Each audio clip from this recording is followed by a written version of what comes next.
Hey brothers and sisters, I hope you guys are doing good. Good afternoon. Just enjoying this beautiful weather here in my city. It's been very, very nice. Fall weather is descending upon my city, my town, and I'm just very glad, very thankful to God for this beautiful, gorgeous weather. I hope you guys are doing good. I want to talk to you guys about Project Bluebeam. Also going to talk about Operation Paperclip, and then also what's been going on with these illegal immigrants that have been shipped from Texas and Florida to sanctuary cities, sanctuary states.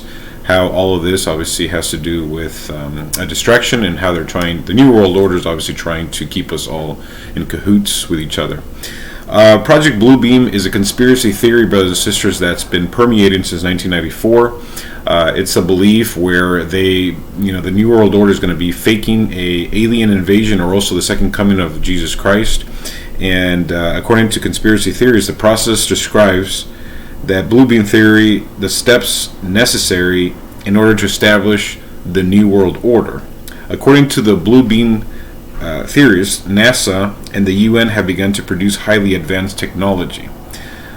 Using this technology, the entire Earth will see a simulation in the sky that would be created using satellites located at different locations on the Earth. As the conspiracy goes, using this method and in cooperation with the Antichrist, a simulation of the second coming will be created, and all humans on Earth will be united under a single religion under the framework of the Bluebeam. This way, establishing the total control will become easier, and other stages necessary for establishing the New World Order will not take too long either. So, as you guys know, obviously the mainstream media, the government of the United States, and other people have been trying to condition the masses in order to accept obviously the belief about that we're, obviously not alone in the universe, and that soon we're going to be visited by our intergalactic brothers and sisters. President Ronald Reagan, as I mentioned in prior videos, he discussed in the 1980s, before the United Nations Assembly, that what we needed in order for us to come together as a world community would be a invasion or an attack from space that would basically bring us all together, and we would be able to unite and repel these invaders that would be coming from outer space. So as we see, the political aspect of the New World Order obviously is trying to condition and brainwash its masses so they can obviously accept the alien invasion, the so-called alien invasion, or also the second coming of Jesus Christ. As you guys know, in the Bible, the Christians believe that there's going to be the second coming of Jesus Christ, Yeshua HaMashiach. He's going to be coming to the world very soon to put an end to sin, to put an end to evil, to destroy the devil and his fallen angels, the demons that have been, obviously wreaking havoc in this world for a very long time. So all this has to do with prophecy, and how in prophecy, it talks about the Son of God, Son of Men, will be coming back to earth to take his church, or his bride, the redeemed, with him to start this utopia that's going to obviously last forever. I've seen videos of Project Bluebeam, sample videos, if you will, or excerpts of what it, obviously would look like, and they're able to simulate so many different things. And one of them particularly, I was able to see how they were able to simulate crocodiles, elephants, all kinds of animals, and imagery in the background and so forth, which I find very interesting, and I find it very fascinating because it looked very real. So I can only imagine if they were able to do something like this with a bunch of people, thousands and millions of people, and everybody's connected to obviously social media. Everybody would be seeing this in real play, and they would be seeing supposedly a alien invasion, which we know would be fake, or the second coming of Jesus Christ. The Bible talks about how when Jesus Christ comes back a second time, everybody's going to be able to see him. Every eye will be able to see Jesus Christ, no matter where you're at in planet Earth. You will be able to see him coming back with great power and great glory. And so Project Bluebeam is basically a hologram that they're able to project with this very advanced technology, and project these images with this hologram, and project, obviously the second coming of Jesus Christ, or a fake alien invasion where obviously all the governments of the world will call it the citizens of this planet to unite and to form a one world government, a one world religion, and a one world currency. So this is obviously in the works. And in 1994, the gentleman that actually, obviously talked about this, he was assassinated because he was obviously exposing all of this. His name was Sergei Monast, who was a Canadian investigative journalist, and he investigated this supposedly conspiracy theory of the Project Bluebeam, and even published a book called Project Bluebeam, NASA, in 1994.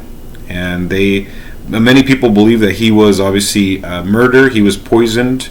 In 1996, he died from a heart attack. His death raised doubts among his followers. They still believe that Monas was actually poisoned during a psychotropic weapon. So I would not obviously be surprised about this, brothers and sisters, because as you guys know, also there was a gentleman that did a film called The Gray State about 7-8 years ago, where he was talking about FEMA camps, he was talking about martial law, he was talking about the collapse of the dollar, the collapse of the economy here in the United States, and what the effects were going to be, and obviously the repercussions of one world government. And so he was assassinated alongside with his wife and his daughter in Minnesota. He was a former military soldier, and he started doing this project back in 2013, I believe, or 2014, and just basically exposing, talking about the government, and how the government is preparing for martial law and preparing the U.S., people that are going to be dissidents or people that are going to be supposedly rebels, and how they were going to throw them into these FEMA concentration camps. So he was murdered alongside with his wife and his daughter, and they tried to make it seem like he was crazy and that he had committed suicide, killed his wife, killed his daughter, and then committed suicide, which we know that that's not the case. Whenever someone that's speaking truth is mysteriously killed, and there's like a weird suicide or whatever, or just a weird death, mysterious death, no, brothers and sisters, that's just the New World Order that is upset, and they're trying to come after the people to silence them, because they're obviously sabotaging their plans, and they are sharing a lot of information, valuable information, that's going to put them in jeopardy. Their plans, obviously, the New World Order. Operation Paperclip was a secret United States intelligence program which more than 1,600 Nazi German scientists, engineers, and technicians were taken from former Nazi Germany to the U.S. for government employment. So, in other words, the United States and its allies were fighting against the Germans. The World War II lasted from 1939 all the way to 1945. 6 atrocious years where more than 60 million people died. Hitler was obviously trying to conquer the whole world because he was trying to create this superior race, the Aryan race, and he was trying to defeat the Allies in order for him to have complete control over the whole world. He was evil. He killed supposedly more than 6 million Jews in concentration camps, and throughout Germany and throughout Europe. So he was a very evil man, and a man who obviously hated his own people, hated people everywhere.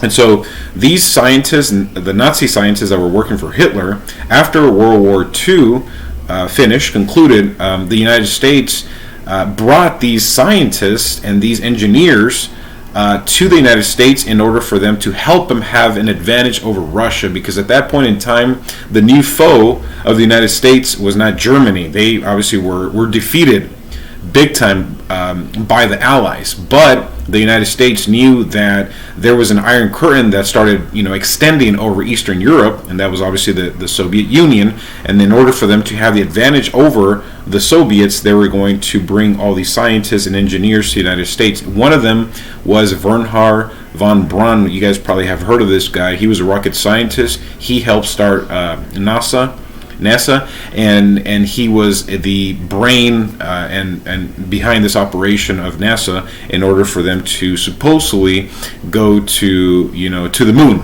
and start NASA here in the United States. NASA basically means to deceive in Hebrew, if you guys don't know that.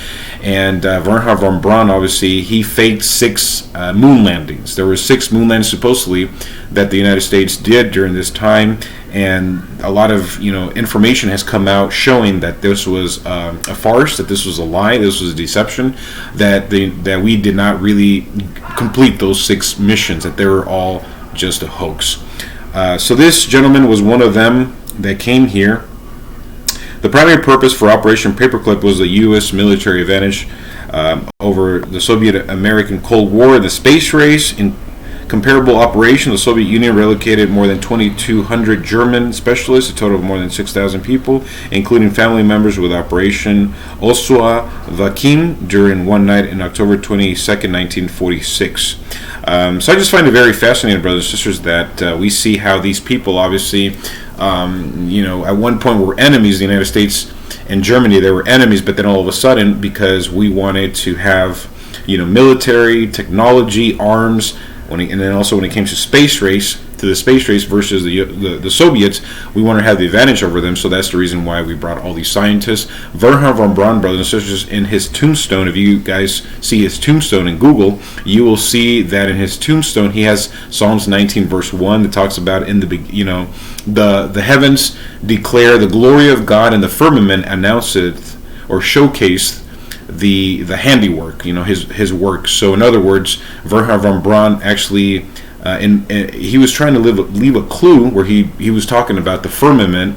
When you look at the firmament, it actually would be supported by a flat earth theory, and the firmament obviously being the the creation of God in a flat earth. So that's very strange, because obviously Wernher von Braun was somebody that believed in the globe.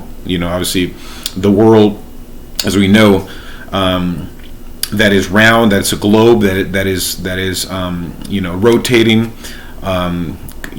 throughout the year, and it's going around the sun and so forth. So that he was a proponent of that, but all of a sudden in his tombstone, he leaves clues that he actually believed in the flat Earth. I don't want to get obviously into the flat Earth theory. Everybody has the right to believe whatever they want to believe. I have studied this very in depth, but it's just something that I'm not really worried about. Whoever wants to believe in flat Earth, or that we live in a sphere or whatever, I really don't care. I don't believe that is something that has to do with salvation, or it's not really worth talking about. If you want to believe in a flat Earth, that's fine. I'm not gonna obviously attack you or criticize you. If you want to believe in that the world is a globe, is a sphere, that's fine. Also, like I said, I have my reservation about that. There's a lot of very strong arguments that legitimate flat Earth people, make, which I respect, and it makes a lot of sense. And then obviously the Bible seems to kind of support the idea of a flat Earth, but at the same time, brothers and sisters, that's obviously open for discussion. The other thing I wanted to mention really quick, brothers and sisters, is that there's been a lot of people that have been abducted throughout the years, as you guys know. The whole thing since Roswell, happened back in the 1940s. Many Americans, hundreds and just probably thousands of Americans, have been abducted throughout the years. And it's been a very mysterious phenomenon, this whole thing with the UFOs, and now they're calling it UAPs, which is crazy. I just call it UFOs. And people have been abducted. Supposedly they've been taken to these spaceships, and the aliens have done all kinds of experiments on them and so forth. Now, what's interesting is that the people that have been abducted by aliens and then post that experience, they've obviously experienced PTSD. The same symptoms that they have experienced from being abducted supposedly by aliens is the same classic symptoms or PTSD symptoms that people that have been demonically possessed have exhibit. So people that have had experiences with aliens, and then people that have had experiences with demons, it's the same symptoms. And then also, as you guys have known in other videos that I've made, I've mentioned how the name of Jesus Christ, when the name of Jesus Christ has been, proclaimed or mentioned, the whole experience stops, and these people really were not taken to spaceships. It was just like a simulation. They really weren't in these spaceshift or spacecraft, whatever you want to call it.